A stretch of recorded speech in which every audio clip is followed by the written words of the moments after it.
Hollow का नाम फुसफुसाकर लेते थे, जैसे किसी पुराने जख्म का जिक्र कर रहे हों। मरे हुए पेड़ों की एक गोलाकार परिधि से घिरा, हमेशा एक अजीब धुंध में डूबा वह इलाका किसी शापित भूमि जैसा लगता था। और ठीक उसके केंद्र में था मॉर्गन हाउस, सड़ा हुआ, टेढ़ा मेढ़ा और भयावह। वर्षों से वहां कोई नहीं रहा। अंतिम निवासी हिरोल्ड मॉर्गन 1985 में अचानक गायब हो गया था। कुछ ने कहा वह पागल हो गया था, कुछ ने कहा वह ले लिया गया। अब एलाइजा, एक फ्रीलांस डॉक्यूमेंट्री फिल्म निर्माता, अपने दो साथियों मार्क, साउंड इंजीनियर, और डाना, एक सन की भूतों की कहानियों में विश्वास न करने वाली के साथ वहां पहुंची थी। वो शहरों की खोई हुई डरावनी कथाओं पर फिल्म बना रहे थे। जो गैस स्टेशन वाले बूढ़े ने कहा उस पर ध्यान मत दो, एलाइजा ने डाना से कहा। ये सब सिर्फ किस्से हैं, हर शहर में होते हैं। लेकिन जैसे ही उन्होंने ब्लैक हॉलो में कदम रखा, सब कुछ बदल गया। रोशनी मध्यम पड़ गई, हवा भारी हो गई।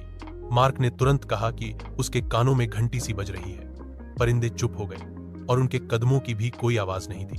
घर तक पहुंचते पहुंचते शाम हो गई। मुख्य द्वार खुला झूल रहा था, जबकि हवा बिल्कुल नहीं थी। अंदर का वातावरण घुटन भरा और सड़ांध से भरा हुआ था।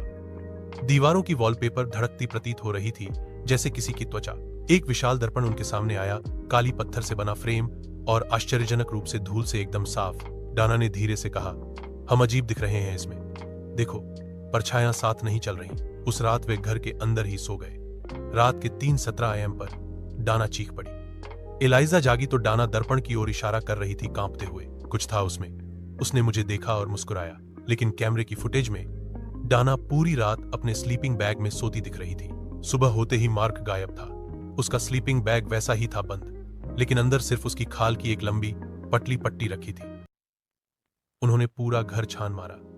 कोई खून नहीं, कोई शोर नहीं, बस वह दर्पण पहले से भी ज्यादा चमकता हुआ। एलाइजा ने रात की फुटेज फिर से देखी। ठीक 3:16 AM कैमरा झपका। एक फ्रेम में दर्पण से कोई चीज रेंगती हुई बाहर निकलती दिखी, बिना त्वचा के, लंबे हाथों वाली, मुंह सिले हुए। दोपहर तक घर बदलने लगा। कमरे अजीब तरीके से आपस में जुड़ने लगे। एक दरवाजा बार बार उसी कमरे में लौटता।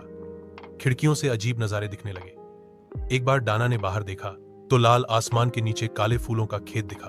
हमें जाना होगा, डाना ने कहा कांपती आवाज में। यह जाग चुका है क्या? एलाइजा ने पूछा।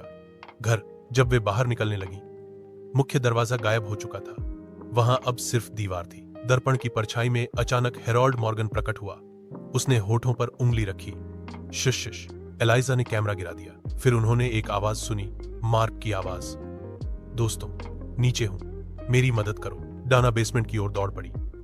एलाइजा ने पीछा किया। सीढ़ियां न खत्म होने वाली लग रही थी। नीचे उतरते उतरते एक भारी अंधेरा और ठंडक घर कर गई। बेसमेंट के अंदर था एक विशाल कक्ष। दीवारों में हड्डियां जमी हुई थी। वहां मार्क लटका हुआ था। हवा में उसका शरीर एक जादुई निशान में बदल चुका था। वह बुदबुदा रहा था, उल्टी भाषा में, हॉलो याद रखता है, हॉलो याद रखता है। पीछे से कोई आ रहा था, एक धुएं जैसा आकार जिसकी आंखों की जगह दांत थे। एलाइजा चीख पड़ी। वे भागे। एक भूल भुलैया जैसी सुरंग में जलती हुई टिमटिमाती लालटें, दीवारों में धंसी खोपड़ियां और पीछे पीछे चलता फुसफुसाता अंधकार। डाना फिसल गई। जमीन में उसका पैर धंस गया। नीचे से सफेद हाथ आंखों के बिना उसे खींचने लगे। एलाइजा, भागो। डाना जमीन में समा गई। एलाइजा भागती रही।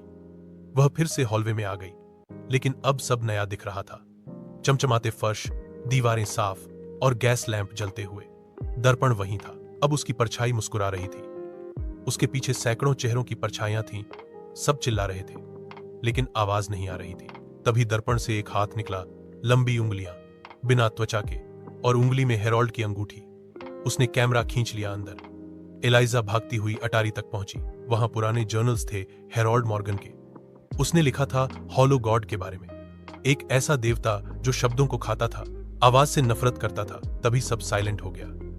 न सांस की आवाज, न दिल की धड़कन। फिर एक आवाज उसके मन में गूंजी, बोलो और तुम मेरी हो। एलाइजा चुप रही। दीवारें पिघलने लगी। वह अब एक कब्र जैसी जगह में थी।